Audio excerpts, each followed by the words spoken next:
What's cracking, everybody? What's happening? What's happening? It's your boy Leo Bridgewater, and welcome back to the Bird section. So I figured it was time for me to get on because there's a few transactions that are taking place with the Eagles that I thought were noteworthy and at least enough for me to get on here and echo the sentiments of what I've been reading and researching on the NFL as a whole, what the league thinks, what the team thinks, what the fan base may think, and then there's what I think. And so my observations or my opinions are just that, mine. All right. And the one thing that I love about the Bird section is that it's a platform, it's a channel that welcomes the opinions of others from different fan bases, even when they are in disagreement with me. The best part about growing as a person, as an individual, is that you need to have others a difference of opinion just so that you can know where a frame of reference where you know where you stand against everybody else. Okay. And so that's why I wanted to come on. That's why I did this. That's why I love it. Got to give a crazy shout out to my man Eugene Monroe because a lot of the things that I'm blessed to be able to have easy access to someone who once played in the league, was at a high level, a top 10 pick in the NFL draft, and actually as a player. So now I get to measure myself in terms of what I think. Now, I'll be honest with you, I've never played football before. I've never played on an organized football team, only in the street with my friends, when we would toss the ball, two-hand touch and all that stuff, but never in any real capacity as an actual player. So I take my opinions are based off of the things that I hear from what an actual player or someone who was a player was before or who has had that kind of experience, and then also those who have had a lengthy amount of experience just observing the team or the teams in the NFL, or in particular specifically my team. And so I've over the years I've been able to there are some people whose word I trust. And that's just really what it means about being, trust. Do you trust me to know what I'm saying? Do you trust me do you trust me enough that when I give my opinion, it's not based off of some fairy tale love or some championships that were made in the 1990s. Okay. That's Leo. Now let's talk about it. Okay. First things first. Let's get on the Philadelphia Eagles. Now, you all know we have our first preseason game on Thursday against the Cleveland Browns. And then we're going to be having joint practices afterwards and so forth, I think, or even just before. So we'll see, how things are going. I'm excited about it because it's an opportunity for us as an organization, as a fan base, to see what the depth looks like from the youngins that we drafted and the folks that we brought in. And so I'm really excited to see what these guys look like when they're actually going through a real live fire exercise, such as a preseason game and a light live fire exercise with joint practices. Okay. Next thing I want to talk about, I want to tell you guys, is that the Philadelphia Eagles made a major trade. Well, not a major trade, but a sneaky good trade, a really good trade. We've brought in we traded defensive lineman Tyler Booker for to the Raiders in exchange for cornerback Jacovian Bennett.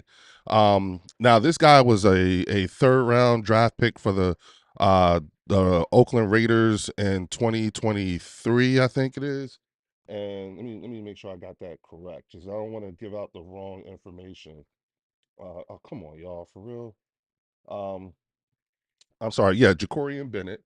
And hold on. I just want to make sure I get um these things done right. Yeah, he came out of the 2023 draft. Looking at the tape on him, you know, and the highlights and stuff like that. The one thing I like about this is that, you know, Quinyon Mitchell, our DB1, our cornerback one, okay, has been having an excellent camp. He picked off Jalen today, and has been, making, and Jalen, in his press conference, Jalen Hurts made sure to note or make mention of Quinyon Mitchell, saying that he's making things really, really sticky for him and for the wide receivers.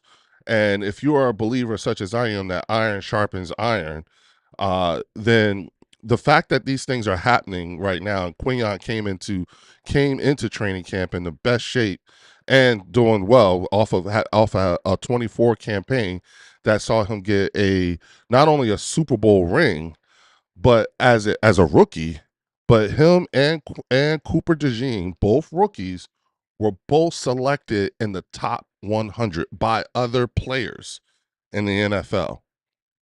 If that is not a vote of confidence from your peers, okay, that's the ultimate vote of confidence, getting named to the top 100 because it's what other players think of you.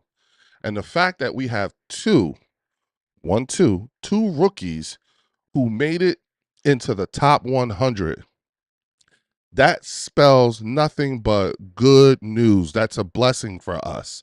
And so I don't have to question, and I don't question their ability to be competent in getting their jobs done. Evidence speaks for itself. But Bennett, seeing his tape, this kid is a dog, and it's not a knock. And the fact that we traded Tyler Booker, that's something to be noted too, because it wasn't a knock on Tyler Booker. I mean, he from what I've been seeing and what I've been hearing, he was actually having a decent camp. Vic Fangio called him out a few times, and I've already been on record saying when Vic Fangio mentions your name, you must be doing something good, and so there you have it. And that was the same thing with Tyler Booker, I think, at one point or another. The thing is this is the beauty of it all. Tyler Booker, more than likely, probably wasn't going to make the team. That's how deep we are at edge. That's how good, that's how much talent we have. Okay. So to see this guy, for us to be able to get something in return, which is a higher round draftee who actually played and had some pretty decent reps, pretty good reps during the course of last season and has actually played. I like that because it brings even more competition to the DB2 position, which is right now between Adoree Jackson, Keely Ringo, and Eli Ricks. And if the Eagles are bringing in yeah, and so if the Eagles are bringing in another cornerback who's proven in terms of having played the position before and done pretty well, you know what I'm saying? That's something to say. He's had more pass breakups in 2024 than Quinyon Mitchell. Yet Quinyon Mitchell is the one who's been named to the top 100. So again, I like it gives me the feeling that we're doing a whole lot better. Now, he actually made it into, sorry about that, everyone. He actually made it into he actually made it into he made it to practice today. He's there right now, but he's on the sideline watching. He's going to be wearing jersey number 49, okay? And I'm not surprised at that. I'm not surprised that he's actually going to that he's not practicing. He just got here this morning, I guess. And so I don't look to see him in practice maybe until tomorrow, and I wouldn't be surprised if he actually did not play in the preseason game on Thursday.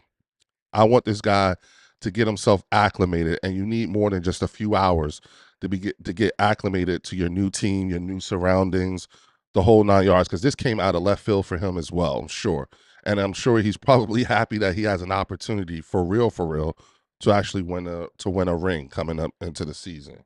So having seen those things and looking at, hold on for a second, y'all. I'm sorry about that. Um, saying good job, Leo, by the way. Thanks, Retro. I appreciate you, man. What up, Coyote? You know what I'm saying? Hey, man, be safe on that road, okay? David Sat, 1964. What's good, bro? How you doing? Coyote says, you guys seemingly need a DB. I wasn't sold on Ringo. You know what, though? And let me say this to you, too, guys, because I've learned something that, most other fans can't say about their teams. But here's the thing: you heard me say, iron sharpens iron. I'm a big believer in that, right? And before the training camp started, I kept telling everybody my number one concern going into training camp was Health. Can we make it out of training camp healthy? The number two thing that I was actually focusing on, because it proved itself true last training camp, was I don't give I don't give the normal amount of credence to when I hear someone is having a bad camp. It's particularly on the defensive side. Okay, I don't really give the same sort of credence. Do I give it credence? Yes, but not the same. And let me tell you why. Last last summer, N'Kobe Dean. N'Kobe Dean had a really bad training camp last summer, and there was questions on whether or not he would even see the field because he was coming back from injury then. Okay, and folks were like wondering if he was even going to see the field, if he was going to be good enough, would they keep him? Uh, Metal Mike says, I'm at Citizens Bank Parking tailgating before the Phillies game. Go Phillies! Tell everybody at the park at the tailgate. I said, what's good? Go Birds! Let's bring this home. Let's bring this win home. Go Phillies! Now, going back to what I was saying, N'Kobe Dean was having a really bad training camp. Seemed like he wasn't. He was lost in space a few times. Was having a hard time getting it together. The whole 9 yards. My man came into the season. He made it through training camp, made the team, was still on the team, got into the season, and is one of the reasons, along with Zach Bond, but he was the guy who was running the defense. He was the coach on the field. He was calling the plays. He was getting everybody lined up. And the man was on his way to having an all pro season and then got hurt, I believe, at the right before playoffs or in playoffs. So when I think about like and the turn, and everyone kept saying, man, based off of the way training camp was looking, no one thought that a lot of people didn't think he was going to make the team. Then he starts the season and is shining, and so for me, I'm thinking, well, damn, how hard is training camp?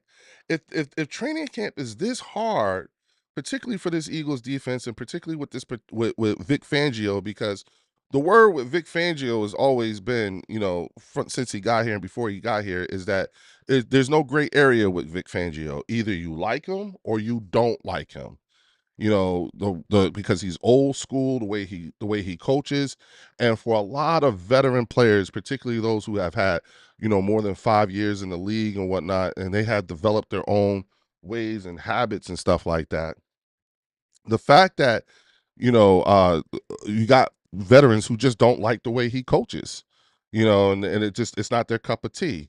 But then you had those veterans who are like, oh, I like being coached hard like that. I like them old school type of coaches and everything like that who don't pull no punches and everything like that, who don't think, and to be able to get Vic Fangio to say your name during a press conference in a good light, is something that a defensive player for the Philadelphia Eagles aspires to.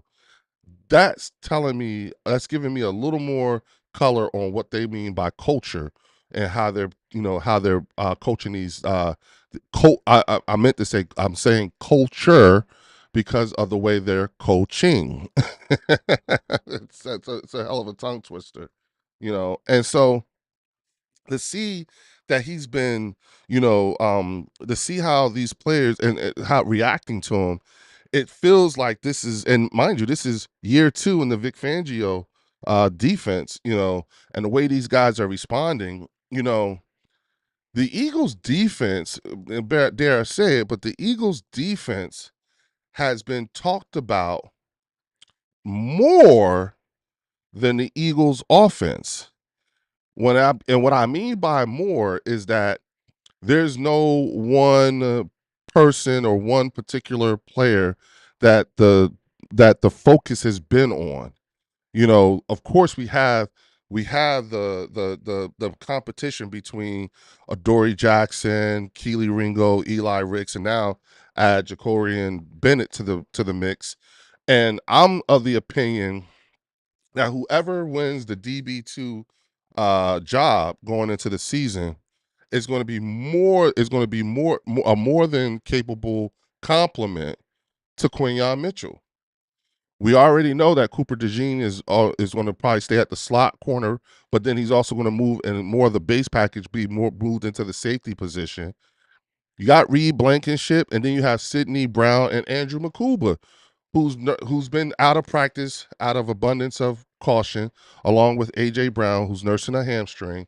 And I'm gonna talk more about that in a hot second. But the fact that we have these our safety, and now we have even more depth. I'm not gonna say I'm not concerned, but I'm not as concerned as one would think, and particularly when you hear the fact that we need more help at the DB too, because it's not. I believe it's because we need that great compliment to Quinyon Mitchell. Plus, we need depth behind him. So I'm loving the move again. Howie, again, Howie did it again, y'all. And I love the fact that when I look at some of these highlights and stuff like that, you got guys out there who are doing all they can to help out. I mean, I saw footage of Howie out there throwing passes for a DB a DB drill. You know what I'm saying? Trying to help out in any way that he can. Then I turn around, and this one really warmed my heart personally too. I saw footage of Jason Kelsey doing one-on-one coaching with Holland Pierce. Okay. Now, Holland Pierce is like bigger, taller than Jordan Mailata. He's like running in that King Dunlap type of type of player who's got that height and that build. And what makes the reason why that warms my heart is because, shout out to Holland Pierce, you know what I'm saying? Because he's from my hometown of Trenton, New Jersey, attended my alma mater, Trenton Central High School. So I'm doubly like, because this is a kid from my hometown and he's playing for my favorite team. Man, it don't get no better than this. Dude's out of Rutgers. Look him up.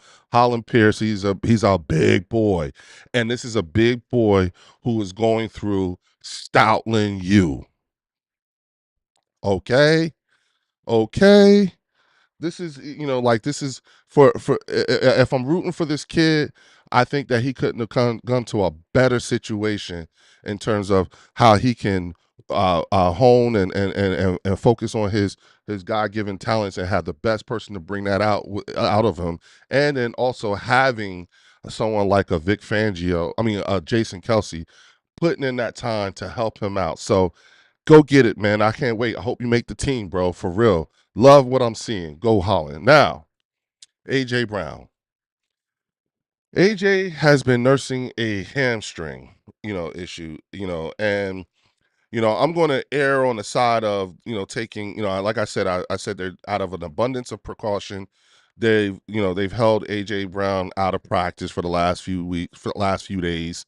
In fact, he's not even playing in the preseason game, and he wouldn't have anyway.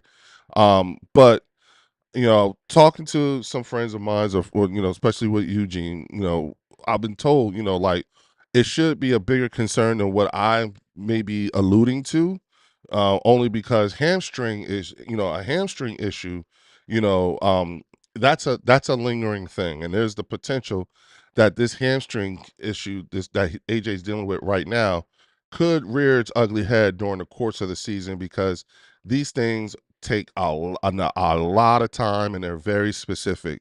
So, we're definitely going to keep an eye out for that. But the way I'm also going off of the way, the players are talking and the way the coaches are talking. And it just seems like the field seems like, nothing to be concerned with at this point in time, which is, the first week of August. And, so, okay, we got like a month before you know, let's get closer to week one, and then let's see how AJ's doing with that hamstring, and if this is something that's going to carry on into week one. And I'll be honest with you, listening to some of the people that I know who are players, it is something that could very well potentially carry itself into the season. So we'll see, but I like the idea of having him sit out of abundance of precaution because that's basically all you can do and let him rehab lightly like he needs to. Hamid, what up, champ? Hamid, how you doing, bro? Go Birds. You know what I'm saying? So there you have it when it comes to how I feel about AJ Brown and what's happening. Now, I love the fact that, when you're, again, I've said this, when you're talking about the Philadelphia Eagles, all we are talking about is football. Now, if we're talking outside of football, like a trade, it's actually met with good news. Like that was something that was initiated by the general manager. Again, shout out to Howie Roseman, because he is not sitting on his laurels. He is continuously thinking about how can we get better. And if there is a hiccup or if there's a shortcoming, then Howie is made aware of it and he starts actively looking to address it in the most professional and quality way possible, i.e., look at we have some shortcomings on the DB2 side of things. Guess what Howie did? Went and got us a quality DB2 to add competition. He wasn't even just handed the job when he came in. Nah, this dude gets a chance to play. And that's all a lot of these players really want, is that if you're going to put me in a new situation, at least put me in a situation where I at least have an opportunity and a chance to play. If I'm not playing, it's because the guy who is playing was just better than me. And I like that. You know what I'm saying? I'd much rather find out whether I want to know who gonna rock with me and who not. We can always get another bench tackle. The teams around the NFL is going to cut at least 300 players. Absolutely. Absolutely. But the good thing is that the quicker we can identify a shortcoming, the faster we can start working to address it. And that's what you want to see. Now, all these things I just said about the Philadelphia Eagles and the things that we're talking about, even the question marks and the whys, and who's here helping out in practice, who's taking time, who's spending time with these young players, helping to coach them up, getting them right, the whole 9 yards, the QB. I heard that Dorian Thompson Robinson had an excellent, is having an excellent camp too, as well as QB2. You know what I'm saying? QB3, all that. He's been throwing some really nice passes. He's been picked off a few times, but that's good because you want that to happen in training camp. If it's going to happen, I want it to happen in training camp so that we can take time, review the film, and make the corrections. And if it takes time for you to get over making that correction, at least you got training camp is that place and that time to work on those shortcomings that you as an individual player may have to overcome yourself. But that's the best part about it. Hence why I say iron sharpens iron. All right. So I love hearing, again, we're just talking football. All right. Now, let's talk about the NFC East as a whole again. Okay. Because, you know, when I think about what's happening in Dallas, and of course, the number one thing in Dallas has nothing to do with football and everything to do with Jerry Jones and Micah Parsons and stuff like that, and they still haven't gotten that resolved. You'll have other content creators like Mark Holmes and Game Time and all them talking about, well, they it looks like is Micah's agent now talking to Jerry and everything like that, and Micah, is Micah going to get signed? Is Micah going to play? How does Micah's attitude, Micah this, Micah that? You know what? I decided to make another name change for the Dallas Cowboys. I'm sorry, the Dallas Hostages. Nope, nope, nope. The new name is going to be the Dallas Micahs. That's y'all new name. Y'all will now be called the Dallas Micahs. All right, because that's all there is. You know what I'm saying? And so when it comes to the Dallas Micahs, it's difficult. AJ Brown will be cycling reps with his twos by game 3 with that hamstring limited participation. Limited participant. AJ Brown was cycling reps with his two. All right, stable one. Okay. If that's the case, then we have, as of right now, we have a full month to even prepare for that scenario. I believe that is a very real scenario that ought to be noted and is probably being talked about, I hope, amongst the coaching staff and the training staff.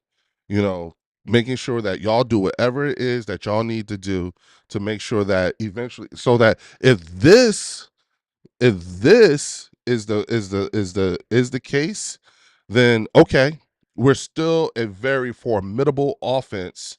Okay, and real quick, you haven't heard a whole lot about AJ Dillon and Will Shipley, but they are having really good camps. Stable One said, no, the Mean Metal Mike says the Dallas Doo-Doo Heads. I like that. The Stable One says, shout out to Shays, best cheesesteak in Philly. Get the Wagyu. Stable One, let me tell you something, bruh. You know, I know I said that this was a channel that you can come to, and differences of opinions are welcome, the whole 9 yards. But here's the thing, all right? The one thing that I don't appreciate, you know what I'm saying? I don't appreciate people signing me up for some for smoke, okay? I don't appreciate being signed up for that.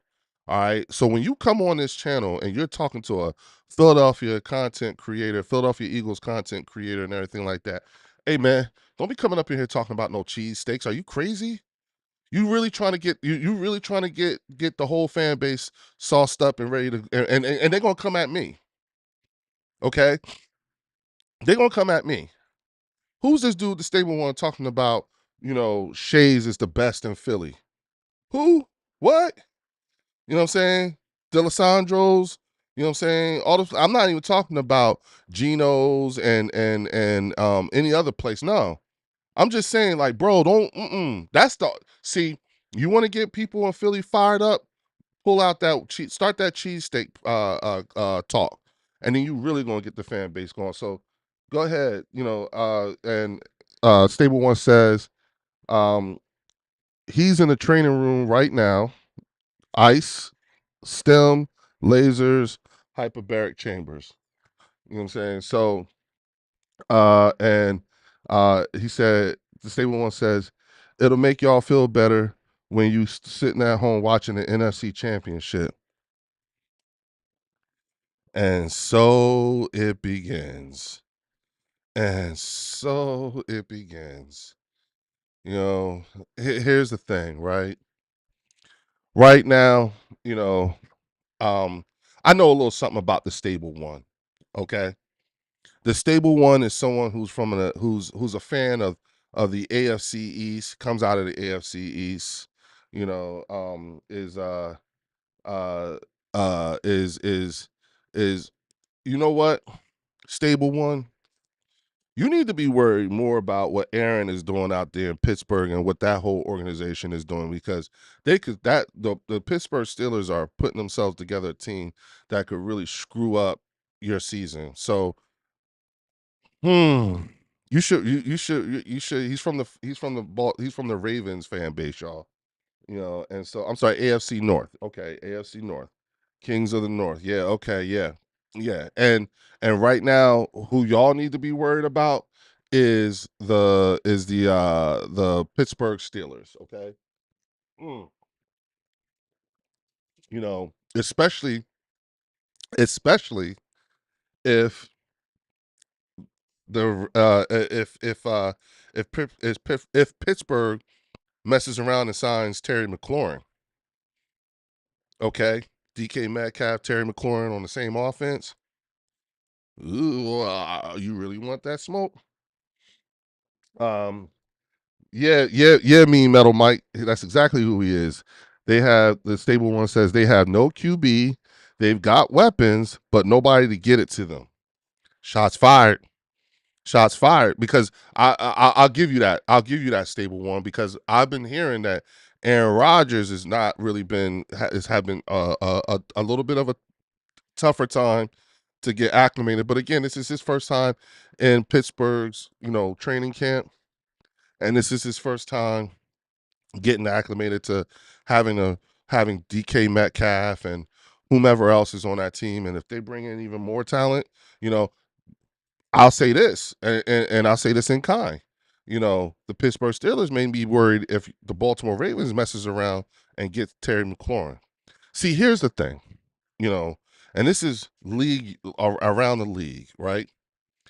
Every team, including the 2025 Philadelphia Eagles, but every team, all 32 teams, okay, are building themselves to be either a mirror image or competent enough to be good enough cute competition for the 2024 Philadelphia Eagles.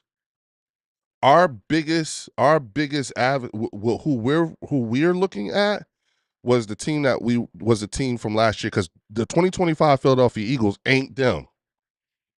They are not the 2024 Philadelphia Eagles. That's a whole nother team, whole different thing, whole different season, but whom better to chase as your frame of reference than the earlier than the a year older version of yourselves. I like that.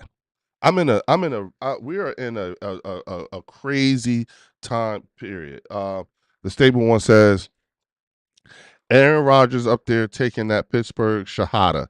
We are not worried. Talk your shit, stable one. Talk your shit. Me and Metal Mike says, how many times Lamar checked in the playoffs? Mm. Joe Damassi. What up, Joe? Oh man, bruh. I so enjoyed having you on the other night, man. We're gonna definitely do that again this week. You know what I'm saying? So stay tuned. I am definitely gonna be reaching out again to you, man. That was so much fun. I laughed my butt off, bro. Uh Joe, I hope you're having a good day today too, my man. And the stable one again, goddamn stable one. You gotta get some shit up off your chest, huh? Get it off. Come on, keep it coming. Again, so long as the offensive line is put together, Philly is a problem. First reasonable thing I've heard you say all since I started this live. That is true. But not resting on those laurels, because look at the talent that we brought in for the offensive line. And so I like the fact that there's this emphasis on making sure that these guys are coached up. Again, don't have to question Jeff Stoutland and his ability to get these guys prepared and ready. I'm loving everything that I'm seeing from these guys and what I'm hearing. Uh, and look, the stable one says, blaming it on Lamar means you don't know ball. Now you sound like Terrence Parsons saying that. Okay. Let's just keep it at the facts, right? Let's keep it at the facts. How many times has Lamar Jackson been to the AFC Championship game? How many times has Lamar been to the Super Bowl? How many times has Super Bowl how many times has Lamar Jackson won the Super Bowl? Let's keep the main thing. Okay. You could tell me all that other stuff about, well, it's the team and all this other stuff, blah, blah, blah, blah. First of all, if it was all about the team, then why is Lamar ranked higher than Jalen? Because when I asked those same questions about Jalen, how many times has Jalen Hurts been to the NFC Championship game? 3 times. How many times has he won the AFC Championship? And I'm sorry, he's been there twice. How many times has he won the NFC Championship? Twice. How many times has he won the Super Bowl? Once. Okay? Those are stats that Lamar, you, or anybody else you can dress that up. You can put all kinds of hot sauce on it, but doesn't matter. Zero is still zero. Okay?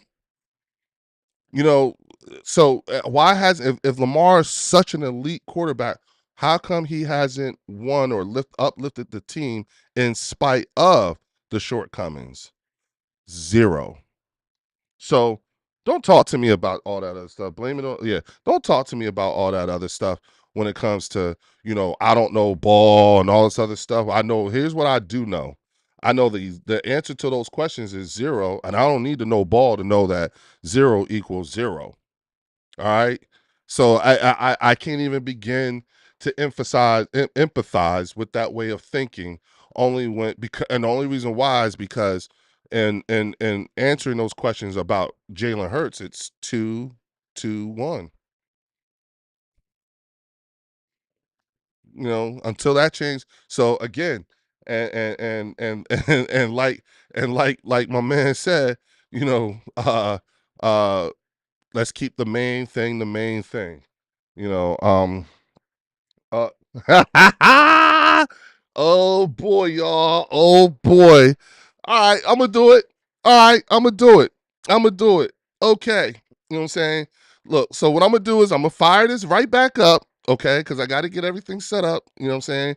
I am going to send the stable one the link, and then we're gonna talk that talk. Let's talk that talk. I want it, I want it all, okay? All right, y'all. Stay tuned. Give me a few minutes, and then I'll be right back, and I'm gonna have the stable one on the show, y'all. And y'all gonna see. Later.